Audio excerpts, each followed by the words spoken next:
এই ছোট্ট মেয়েটার অনেক বড় শখ যে তার একটা প্রাইভেট কার হবে। সে শুনে তার বাবা আজকে চলে গেল তার জন্য প্রাইভেট কার কেনার জন্য। আসসালামু আলাইকুম, আমি নুসরাত। আশা করি সবাই ভালো আছেন। আলহামদুলিল্লাহ আমিও ভালো আছি। বাইরে ঝুম বৃষ্টি হইতেছে। তারপর ইসরাতের আব্বু বলল যে একটু খিচুড়ি রান্না করো। বৃষ্টির দিনে খিচুড়ি খেতে অনেক ভালো লাগে। সেজন্য আমি চাউল নিয়ে নিলাম, ২ রকম ডাল নিলাম। সাথে মিক্স করে ধুয়ে নেব। আসলে আমার ক্যামেরা এখানে দাঁড়া করানো যাইতেছে না। সেজন্য আমি ভিডিও ফুটেজগুলো ভালোভাবে নিতেও পারতেছি না। কিচিং রুমে স্টিকটা দাঁড়া করানো যাওয়া সম্ভব হইতেছে না। ওইদিন আমরা প্রাইভেট কার দিয়ে আসার সময় আমার মেয়ে তার বাবার কাছে আবদার করে বসে যে বাবা আমাকে প্রাইভেট কার কিনে দাও। অনেক কান্নাকাটি করলো, কিন্তু কিভাবে কিনে দিবে, এত দাম প্রাইভেট কারের। তো তার মেয়ের আশা সে ভাঙবে না। সে আজকে চলে যাবে মেয়ের জন্য প্রাইভেট কার কেনার জন্য। লাস্টে দেখতে পারবেন কি সুন্দর একটা প্রাইভেট কার কিনে নিয়ে আসলো আমার মেয়ের জন্য। তারপর যাই হোক, আমি চালে ডালে সবগুলা ভেজে নিব। যেহেতু আমি কালকে মুরগির মাংস রান্না করছি, মুরগির মাংসটা পুরাও খাওয়া হয় নাই, কারণ আমার এখনো ফ্রিজ আনা হয় নাই, সেজন্য রাখতেও পারি নাই কিছুটা।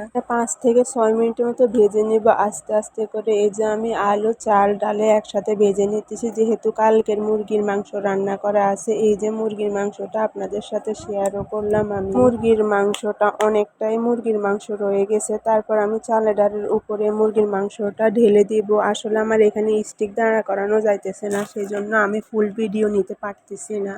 মুরগির মাংস দেওয়ার পরেও আমি কিছুক্ষণ নেড়ে ছেড়ে নিব। নেড়ে ছেড়ে নিয়ে তারপরে পানি দিয়ে নিব। আসলে আমি এক হাতে ক্যামেরা ধরে রাখছি, অন্য হাতে মানে কি রান্না করতেছি। যেহেতু মুরগির মাংসের মধ্যে সবকিছু আছে, তারপর আমি হালকা একটু লবণ, হলুদ, মুরগির মশলা, তারপর জিরা এগুলা দিয়ে দিলাম। যেহেতু একটু মানে কি কম কম লাগতেছে আমার কাছে, তাই আবার দিয়ে দিলাম। দিনে কার কার খিচুড়ি খাইতে ভালো লাগে ওইটা অবশ্যই কমেন্ট করে বলে যাবেন। আমি যদি আপনাদের মতো সুন্দর করে গুছিয়ে কথা বলতে পারতাম, হয়তো বা আমার ভিডিওর কথাগুলো আরো ভালো লাগতো। আমি তো সুন্দর করে গুছিয়ে কথা বলতে পারি না। এই যে আমি মশলাগুলো দিয়ে হালকা নেড়ে ছেড়ে নেব। আমার জন্য সবাই অবশ্যই দোয়া করবেন যেন আমি আপনাদের মতো সুন্দর করে গুছিয়ে কথা বলতে পারি। আর আমি তেমন কোনো এডিটও জানি না, কোনো কিছু জানি না। ইউটিউব থেকে দেখে থেকে কিছুটা শিখা, 2টা বাচ্চা নিয়ে কিভাবে শিখবো সেটাও পারি না। হালকা একটু দেখি ইউটিউবে যে এডিটটা কিভাবে করব, তারপরও করা হইতেছে না বা শেখা হইতেছে না। অলরেডি আমার খিচুড়িটা রান্না করা শেষ। তারপরে আমি আমার ছোট মেয়ের জন্য হালকা একটু গরম পানি করে নিলাম, কারণ নোয়াখালী থেকে এসেছে।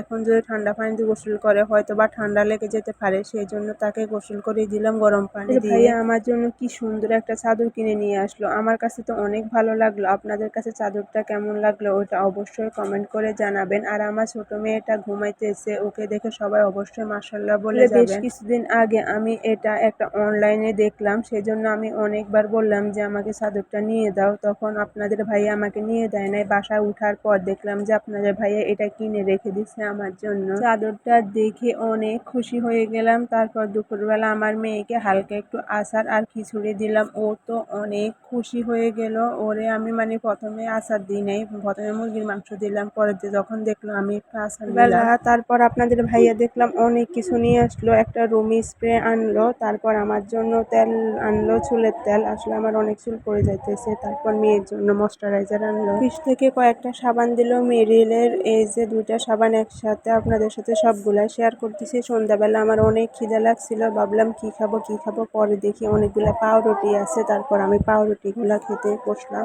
আবার খেতে খেতে দেখলাম আমার মেয়ে আর তার বাবা প্রাইভেট কার নিয়ে চলে আসলো। তারপর আমি দৌড়ে গেলাম প্রাইভেট কারটা দেখার জন্য। এই যে আমার মেয়ে একটা ছোট একটা পুতুল নিয়ে আসলো আর একটা প্রাইভেট কার নিয়ে আসলো ছোট। ওর বাবা বলছে ভবিষ্যতে আব্বু তোমাকে কিনে দেবো একটা। প্রাইভেট কারটা কেমন হয়েছে ওটা অবশ্যই বলে যাবেন। আজকে এ পর্যন্ত, আল্লাহ হাফেজ। সবাই ভালো থাকবেন, দোয়া করবেন আমার জন্য, সবার জন্য। আমাদের